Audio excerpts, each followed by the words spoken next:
पिछले एपिसोड में हमने देखा था कि ज़ुआन किन जो था वो सीधा जा चुका था 20 सेट के अंदर, ताकि वहां जाने के बाद 20 सेट का जो मास्टर है उसकी जान ले सके। तो ये देखकर वो मास्टर तुरंत अपनी पावर का इस्तेमाल करते हुए ज़ुआन किन के साथ फाइट करने की कोशिश करता है, लेकिन उतना कुछ खास फायदा होता नहीं और ज़ुआन किन उसकी ही स्वॉर्ड लिए हुए उसकी जान ले चुका था, जिस वजह से वो मास्टर मारा जाता है। और जैसे वो मरा था वहां पर डीमन लॉर्ड आकर पहुंच जाता है। वो पूरे गुस्से के साथ यहाँ पर आया हुआ था कि आखिर उस ज़ुआन किन की हिम्मत कैसे हुई जो उसने 20 सेट को पूरी तरह से बर्बाद कर दिया। तो वो यहाँ पर ज़ुआन किन और उसके सारे के सारे साथियों को मारने के लिए आया हुआ था। होंगियान और बाकी डीमन लॉर्ड के ऊपर अटैक करने की कोशिश करते हैं, लेकिन उनके अटैक का उतना ज्यादा कुछ खास असर हो नहीं रहा था। डीमन लॉर्ड पूरी जगह पर अपना कब्जा करना चाहता है। तब सबसे पहले वो यहाँ पर ज़ुआन किन को ही मारना चाह रहा था, जिसके बाद यहाँ से ये एपिसोड शुरू होता है। तो इस एपिसोड की शुरुआत में डीमन लॉर्ड जो था उसके अटैक की वजह से ज़ुआन किन कहीं गायब हो चुका था। किसी को समझ ही नहीं आता कि ज़ुआन किन कहाँ गया। डीमन लॉर्ड को लगता है कि वो तो डर के भाग गया। तो इस वजह से वो एक बहुत ही स्ट्रॉन्ग अटैक रेडी कर लेता है और उसकी मदद से वो होंगियान की जान लेने की कोशिश कर रहा था। वो एक खतरनाक अटैक देकर मार देता है होंगियान के ऊपर। होंगियान उस अटैक को रोकने की कोशिश करती है, लेकिन उतना कुछ खास फायदा होता नहीं और वो अटैक उसको जाकर लग चुका था, जिस वजह से उसकी हालत खराब होने लग जाती है। पर यहाँ पर उसकी जान जा पाती। इससे पहले ही वहाँ पर एक अजीब सा ऑरा का ब्लास्ट होता है। ये ऑरा निकला था ज़ुआन किन के अंदर से और जैसे ये ऑरा यहाँ पर बाहर निकल कर आया था, जितना भी अटैक होता है उस लीडर का वो डिस्ट्रॉय हो चुका था। इसके बाद वहाँ पर ज़ुआन किन एक धमाकेदार एंट्री मारते हुए पहुंच चुका था, जो कि काफी ज्यादा कमाल का नजर आ रहा था। डीमन लॉर्ड ने क्या सोच लिया कि बस एक अटैक में वो यहाँ पर ज़ुआन किन को जान से मार सकता है, जबकि ज़ुआन किन को कुछ हुआ ही नहीं था। उल्टा वो और ज्यादा खतरनाक गुस्से में आया हुआ था। वो तुरंत यहाँ पर अपनी वही स्वॉर्ड को बाहर निकालता है और उस स्वॉर्ड को लेकर वो तैयार था उस डीमन लॉर्ड की जान लेने के लिए। डीमन लॉर्ड को यकीन नहीं होता कि ये पॉसिबल ही कैसे है, ये आखिर जिंदा कैसे बच गया। मुझे तो लगा था कि ये मेरे अटैक से मर गया होगा, लेकिन अभी तक ये जिंदा है। बिल्कुल हैरान कर देने वाली बात है। तो ज़ुआन किन यहाँ पर उसे कहने लग जाता है, तुझे पता है क्या बे शैतान, ये स्वॉर्ड ना मुझे 20 सेट से ही मिली है। उसको बर्बाद करने के बाद क्या तुझे इस स्वॉर्ड की पावर देखनी है? चला जा तुझे नमूना दिखाता हूं। तो वो स्वॉर्ड की तुरंत ही थंडर पावर को एक्टिवेट करता है, सीधा उस स्वॉर्ड को फेंक चुका था उसी डीमन लॉर्ड के ऊपर। डीमन लॉर्ड पूरी ताकत के साथ उस स्वॉर्ड को रोकने की कोशिश करता है, लेकिन स्वॉर्ड तो रुकने का नाम ही नहीं ले रही थी। स्वॉर्ड ने मार मार कर उस डीमन लॉर्ड की धज्जियां उड़ा कर रख दी थी। डीमन लॉर्ड का एक भी अटैक यहाँ पर काम कर ही नहीं रहा था और ऐसा लग रहा था कि डीमन लॉर्ड यहाँ पर मारा जा चुका। वो बिल्कुल वहां से गायब ही हो गया था, जो देख सारे के सारे लोगों की खुशी का ठिकाना नहीं रहता। वो सभी बहुत ज्यादा खुश हो जाते कि देखो तो मास्टर ने यहाँ पर कारनामा कर दिया, उन्होंने डीमन लॉर्ड की जान ले ली है। जैसे जैसे सारे लोग इंप्रेस हो रहे थे, उनके अंदर से पॉइंट्स निकलकर ज़ुआन किन के पास जाने लग जाते हैं। लेकिन तभी ज़ुआन किन के साथ कुछ अजीब होता है। अचानक से उसका कंट्रोल उसकी बॉडी के ऊपर से हट रहा था और उसे चक्कर आने लग जाते हैं, जिस वजह से वो वहीं पर बेहोश हो चुका था। तो होंगियान और बाकी लोग मिलकर जल्दी जल्दी उसको घर लेकर आते हैं, जहाँ पर होंगियान उसका इलाज कर रही थी कि अचानक से मास्टर को हो क्या गया, वो बेहोश कैसे हो गए। कुछ देर आराम करने के बाद यहाँ पर ज़ुआन किन को होश आ जाता है। तो होंगियान उससे कहने लग जाती कि मास्टर आप ठीक तो है ना, आप अचानक से बेहोश हो गए थे ना, तो हम सब इस चीज को लेकर बहुत ज्यादा डर गए थे कि कहीं आपको कुछ हो तो नहीं गया। अब आप होश में आ चुके हैं तो ये तो बहुत अच्छी बात है। ज़ुआन किन खुद बिल्कुल हैरान था कि ये कैसे हुआ, अचानक से मुझे इतनी ज्यादा कमजोरी कैसे महसूस हुई। तब यहाँ पर वो जो सेक्रेट वेपन था उसको बताने लग जाता है कि जब भी तुम यहाँ पर मेरी पावर का ज्यादा इस्तेमाल करोगे ना, तो ये तुम्हारी स्पिरिचुअल एनर्जी जो है वो उसको निचोड़ने की कोशिश करेगा। जितना तो मेरी पावर इस्तेमाल करोगे उतना ही तुम्हारी स्पिरिचुअल एनर्जी कम होते जाएगी। यही वो चीज थी जिसकी वजह से तुम्हें कमजोरी महसूस हुई, क्योंकि मैंने तुम्हारी सारी की सारी स्पिरिचुअल एनर्जी को निचोड़ लिया था। तो आगे से जब भी मेरा इस्तेमाल करना सोच समझ के करना। जब तुम खुद को पूरी तरह से रिकवर महसूस कर रहे होगे। तो ये सुनकर बेचारा ज़ुआन किन परेशान हो जाता है कि यार ये तो बड़ी मुसीबत वाली बात है, ये तो उल्टा मुझे ही यहाँ पर कमजोर करने की कोशिश में लगा हुआ है। तभी ज़ुआन किन को याद आता है कि हाँ, जब मैंने यहाँ पर उस डीमन लॉर्ड को मारा था ना, तो उसके पास से एक बैच था, वो टूट कर गिर रहा था। उसको समझ में नहीं आया कि आखिर वो बैच है क्या। तो होंगियान जो थी वो यहाँ पर उस बैच को बाहर निकालती है, क्योंकि उसने उस बैच को अपने हाथ में ले लिया था, जो कि काफी ज्यादा मिस्टीरियस बैच लग रहा होता है। ऐसा लगा था कि किसी और चीज का ये हिस्सा है जो कि उस चीज से बाहर निकल कर आ चुका है, पर जो भी था वो था बड़ा ही मिस्टीरियस।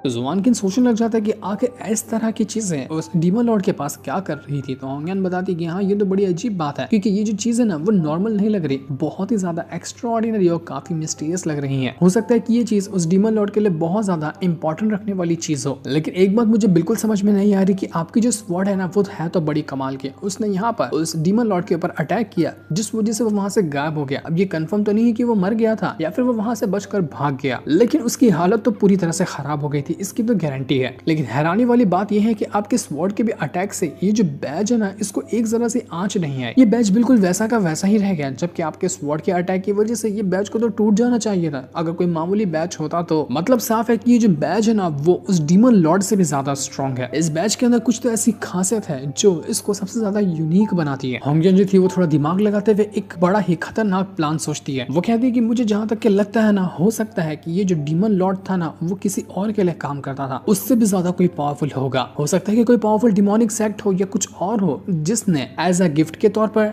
एज अपना मेंबर के तौर पर उस डीमन लॉर्ड को ना ये बैच दिया होगा। तभी यहाँ पर डीमन लॉर्ड की हालत खराब हुई। लेकिन ये बैच बिल्कुल ही वैसा रह गया, क्योंकि ये बैच बनाने वाला बहुत ज्यादा खतरनाक इंसान होगा जिसके पास डीमन लॉर्ड से भी ज्यादा पावर है। और हो सकता है कि वो सारे के सारे लोग मिलकर किसी खास तरह का प्लान बना रहे होंगे हम इंसानों के ऊपर हमला करने के लिए। अगर ऐसा है तो ये तो बहुत बड़ी गड़बड़ वाली बात है। हमें इसके लिए पहले से ही तैयार रहना होगा, वरना बहुत बड़ी मुसीबत हो सकती है। ये सुनकर जुआन किंग जो था वो भी हैरान रह चुका था। वो कहने लग जाता है कि हाँ, बात तो तुम्हारी दम है, जो तुम कह रही हो ना वो सच भी हो सकता है। पर तभी उसकी वो जो स्वॉर्ड थी वो अपने आप से ही चमकने लग जाती है, जैसे उसके पास वो बैज गया था तो। और देखते साथ ही दोनों आपस में मर्ज होने लग गए थे, जिस वजह से वहां पर बहुत ज्यादा भयंकर और आप बाहर निकल कर आने लग जाता है। और वो और एक छोटा सा पोर्टल क्रिएट करता है, जिस पोर्टल के अंदर से उनको दिखाई देता है इमॉर्टल पैलेस। इमॉर्टल पैलेस बहुत ही ज्यादा मिस्टीरियस और काफी कमाल की जगह है। और पोर्टल के जरिए उनको ये समझ में आता है कि असल में ये जो स्वॉर्ड है जो कि जुआन किंग के पास है वो, और दूसरा वाला जो बैज है वो, दोनों के दोनों असल में ताल्लुक रखते हैं उसी इमॉर्टल पैलेस से। ये दोनों इमॉर्टल पैलेस की एक खास चीज थी जिसको वहां से बाहर निकाल दिया गया। लेकिन इमॉर्टल पैलेस ऐसी कोई खास जगह नहीं है कि कोई भी एरा गैरा जाए और वहां जाकर पहुंच जाए। ये सबसे मिस्टीरियस जगह दुनिया को कहीं मिलती ही नहीं है। इसको ढूंढने के लिए भी बहुत ज्यादा मेहनत करनी पड़ती। तो आखिर उन डीमन लोगों के पास इमॉर्टल पैलेस कैसे पहुंच गया? क्योंकि उनको इमॉर्टल पैलेस की लोकेशन मिली होगी, तभी तो बीस्ट सेट जो है उसके पास वो इमॉर्टल पैलेस की स्वॉर्ड आई जिसको आपने हासिल किया, और डीमन लॉर्ड के पास वही इमॉर्टल पैलेस का वो बैज आया जिसको उसने हासिल किया। मतलब साफ है कि जितने भी डीमन वगैरह लोग हैं ना, उन लोगों को इमॉर्टल पैलेस के बारे में पता चल चुका है और वो धीरे धीरे करते हुए वहां से ट्रेजर वगैरह चोरी कर रहे हैं ताकि उसकी मदद से वो खुद को स्ट्रॉन्ग बना सके और खुद की पावर को बढ़ा सके। हो सकता है कि वो पूरी तरह से उसी इमॉर्टल पैलेस के ऊपर कब्जा करना चाह रहे हो, लेकिन अगर ये हो गया ना तो बहुत बड़ी गड़बड़ वाली बात है। पर अभी तो लगता है कि दोनों ट्रेजर सेफ है, क्योंकि आपने दोनों की वाट लगा दी और दोनों के दोनों इमॉर्टल पैलेस के ट्रेजर को आपने हासिल किया। लेकिन अगर उन डीमंस वगैरह को इमॉर्टल पैलेस की लोकेशन मिल चुकी है ना, तो वहां जाकर वो और ज्यादा गड़बड़ कर सकते हैं। ये मुद्दा बहुत ज्यादा खतरनाक है। तो हमें लगता है ना कि हमें इमॉर्टल पैलेस को बचाना होगा। जुआन के अंदर ही अंदर टेंशन में आ चुका था कि भैंस की टांग अभी तो आया हूँ। अबे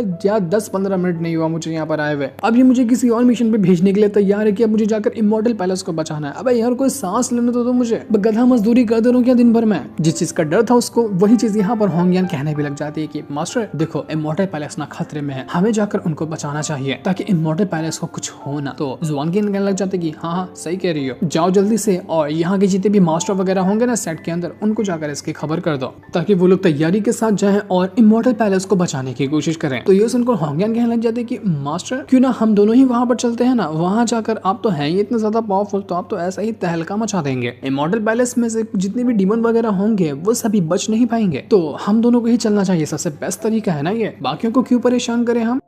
जुबान किन को बहुत ज्यादा गुस्सा आ रहा था कि मुझे लग ही रहा था ये मुझे फिर से किसी मुसीबत में फंसाने की कोशिश करेगी और वही काम इसने यहाँ पर कर दिया। अब मैं इस सिचुएशन से कैसे बाहर निकलूं, पूरी तरह से मैं इसमें फंस चुका हूँ। लेकिन तभी उस स्वॉर्ड और वो जो बैच था उसके अंदर से बहुत ज्यादा पावर बाहर निकल कर आने लग जाती है। इतनी खतरनाक पावर बाहर निकल कर आ रही थी कि सभी हैरान रह जाते कि ये हो क्या रहा है यहाँ पर। जिसके बाद देखते ही देखते उसके अंदर से बहुत ही भयंकर ऑरा बाहर निकलता और वो ऑरा सीधा गायब कर चुका था होंगयान और जुआन किन दोनों को वहां से वो टेलीपोर्ट करके किसी और जगह पर ले जाता है। बाहर जितने भी सिपाही वगैरह मौजूद थे भागकर अंदर आकर देखते हैं कि यहाँ पर क्या हुआ। मास्टर होंगयान अब दोनों कहाँ हैं, अब दोनों कहाँ गायब हो गए। तो अब टेलीपोर्ट होने के बाद वो दोनों किसी अलग ही जगह पर आकर पहुंच चुके थे। यहाँ पर सिर्फ पहाड़ वगैरह होते हैं जो पूरी तरह से बर्फ वगैरह से ढके हुए थे। तो ये देखकर जुआन किन बिल्कुल हैरान रह जाता है कि आखिर उस बैच ने और मेरी स्वॉर्ड ने हम दोनों को यहाँ पर लाकर क्यों पटक दिया, यहाँ पर टेलीपोर्ट करने का क्या मतलब हुआ जबकि यहाँ पर तो कुछ मौजूद ही नहीं है। तो होंगयान कहने लग जाती है कि मास्टर इस जगह को ना नॉर्थ पोल कहा जाता है, यहाँ पर ज्यादातर बर्फ वगैरह होते हैं और इसके अलावा उतना कुछ खास होता नहीं। तो मुझे भी नहीं समझ में आ रहा कि आखिर हम यहाँ पर कैसे आए। तो जुआन किन कहना चाहते हैं कि ये जगह बिल्कुल रिसोर्सेज से खाली है, ना यहाँ पर ह्यूमंस के कल्टीवेटर आते हैं ना ही डीमंस वगैरह आते हैं, यहाँ पर तो कोई भी नहीं रहता।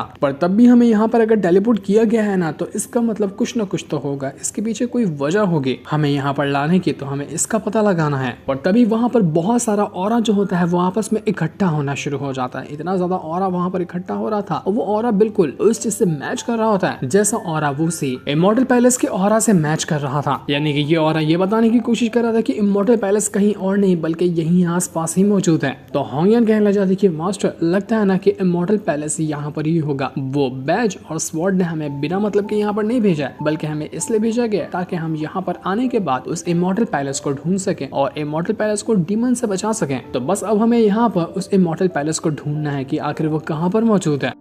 बेचारा जुआन किन परेशान हो जाता है। वो यहाँ पर उस सेक्रेट वेपन से कहने लग जाता है कि अबे यार देख, तूने फिर से मुझे फंसा दिया। मैंने तुझे कहा था ना कि मुझे यहाँ पर आकर इमॉर्टल पैलेस को नहीं बचाना है, मास्टर की हेल्प लेनी है, लेकिन तू मुझे डायरेक्टली टेलीपोर्ट करके यहाँ पर पटक दिया। तू मेरे लिए मेरे काम का वेपन नहीं है बल्कि मुझे मुसीबत में डालने वाला वेपन है। अबे यार मुझे सांस तो लेने ढंग से। लेकिन वो सेक्रेट वेपन कहने लग जाता है कि देखो इसमें कोई गलती नहीं है, मैं तो बस तुम्हारे लिए ही ये कर रहा हूँ। अगर तुम यहाँ पर इमॉर्टल पैलेस को बचा लोगे तो तुम्हारी रिस्पेक्ट बढ़ेगी ना, लोग तुम्हारी तारीफ करेंगे, उसके बाद तुम्हें पॉइंट्स मिलेंगे और उसके बाद तुम ट्रेजर वगैरह हासिल कर सकते हो। तो मैं यहाँ पर बस तुम्हारी हेल्प कर रहा हूँ और तुम मुझे गलत समझ रहे हो। जुआन किन को बहुत गुस्सा रहा था कि भाड़ में गई तेरी हेल्प, मुझे तेरी हेल्प नहीं चाहिए, बिला वजह मुसीबत में लाकर पटक दिया तूने मुझे। होंगियन जुआन किन से कहना चाहती कि मास्टर हमें ना उसी बैच को फॉलो करना चाहिए। मुझे लगता है कि वो बैच हमें उसी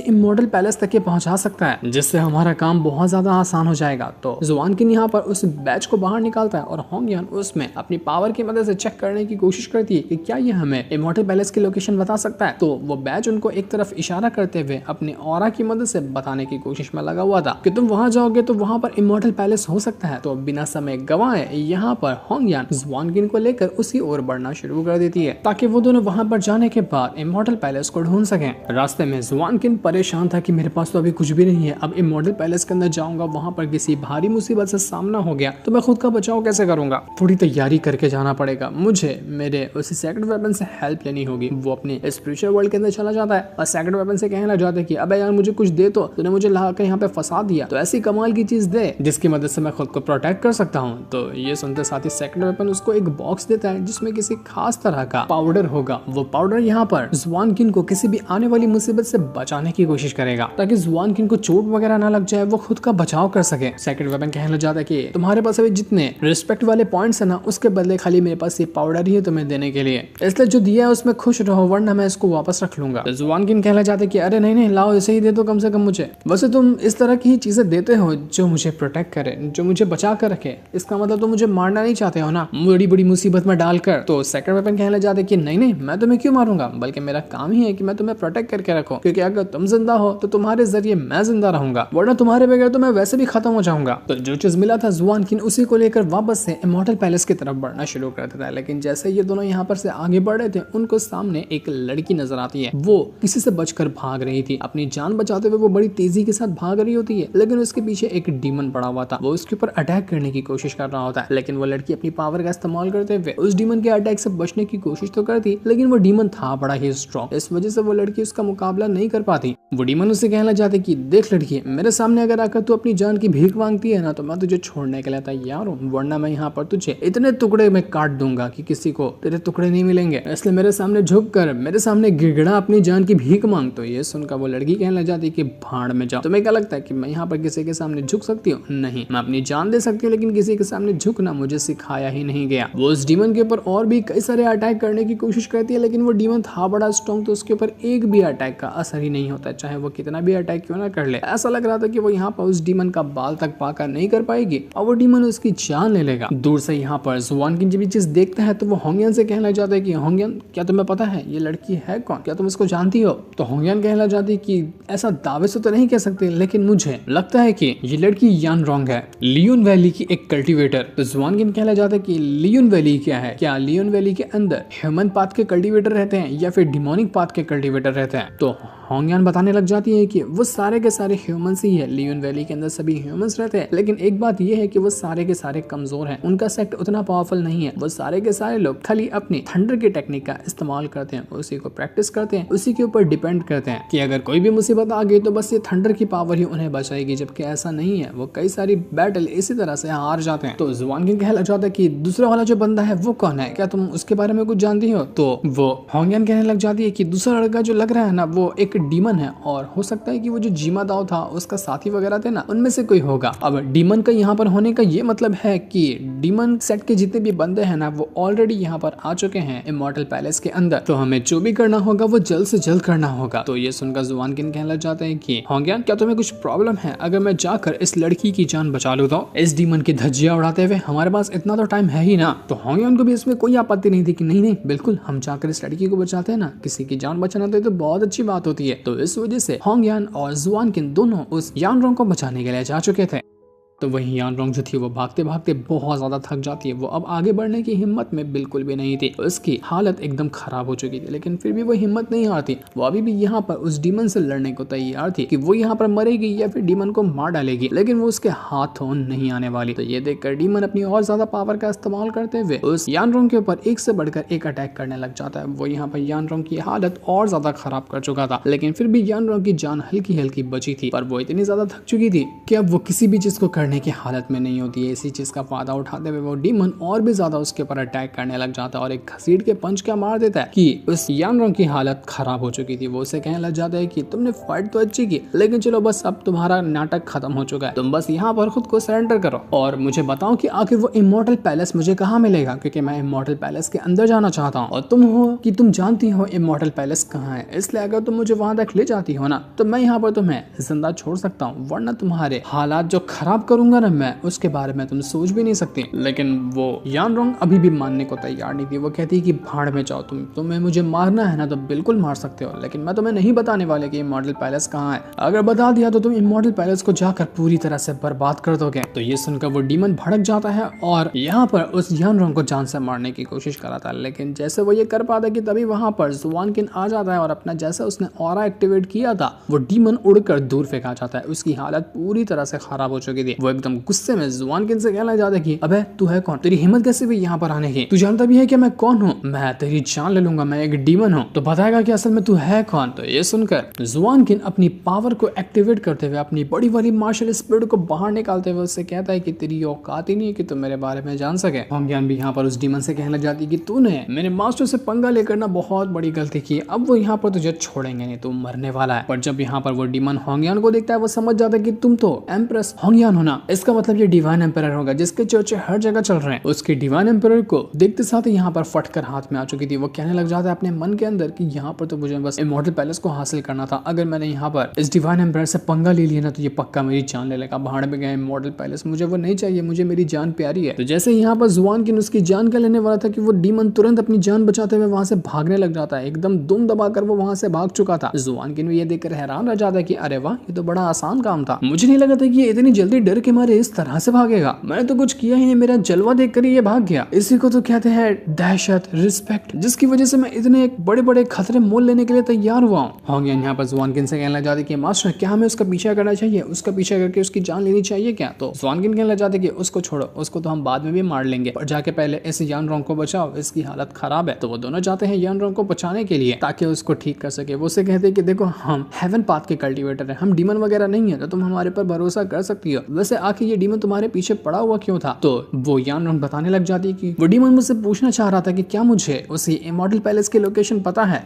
लेकिन मैंने उसको कुछ भी नहीं बताया। मैं जानती हूँ कि अगर बता दिया होता तो बहुत बड़ी गड़बड़ हो जाती। तो ये सुनकर होंगयान कहने लग जाती है कि इसका मतलब तुम्हें उस इमॉर्टल पैलेस की लोकेशन पता है। अगर तुम्हें इमॉर्टल पैलेस की लोकेशन पता है तो क्या तुम मुझे वहां पर ले जा सकती हो, क्योंकि हम दोनों भी वहीं पर जाना चाहते हैं। अगर ले जाओगी तो ये तो बहुत अच्छी बात हो जाएगी। तो वो लड़की जो यानरोंग थी वो कहने लग जाती कि हाँ ठीक है, मैं तुम्हें ले जा सकती हूँ। अभी तो जुआन किंग का सिर्फ जलवा ही देखकर वो डीमन बचकर भाग गया था। जब जुआन किंग इमॉर्टल पैलेस के अंदर जाएगा तो वहां पर तो पूरी दहशत ही मच जाएगी, जो चीज हमें पता चलने वाली है नेक्स्ट एपिसोड के अंदर, जिस दिन को दिखाते साथ ही ये वाला एपिसोड यहीं पर एंड हो जाता है। Thanks for watching.